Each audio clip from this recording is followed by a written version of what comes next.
નમસ્કાર મિત્રો, આજે છે આપણો 5મો દિવસ અને હું છું ડૉક્ટર પાર્થ. ભાઈ અહીં બતાવજો.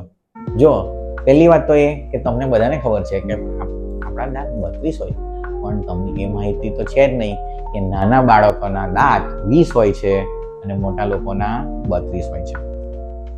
તમને તમારી માટે ખાસ માહિતી એ કહું, આ જે પહેલો ભાગ છે ને તે આપણા શરીરનો સૌથી હાર્ડેસ્ટ અને સ્ટ્રોંગેસ્ટ ભાગ છે.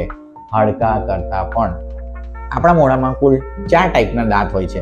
તો તમે ફોટોમાં જોઈ શકશો કે અલગ અલગ ટાઈપના દાંત છે. અમુક દાંત ખાવા માટે આવે છે, અમુક ચાવવા માટે. દાંત છે ને 3 ભાગમાં હોય છે.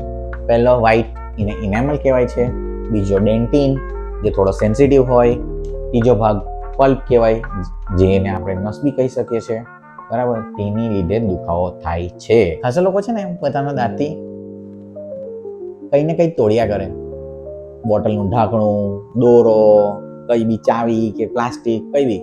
પણ તમારી માહિતી માટે એ છે કે ખાલી 170 સ્ક્વેર પર ઇંચ આપણો દાંત એટલું ભાર વેઠી શકે છે. એનાથી વધારે હોય તો દાંત તૂટી જાય.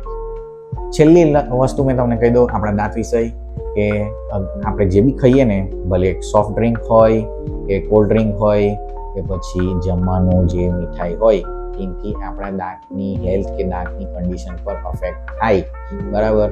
તો તમે કોઈ વધારે માહિતી તમને જોતી હોય તો દાંતના દવાખાને જરૂર આવો અને તમારા જે બી સવાલ હોય મનમાં તે પૂછી શકો છો.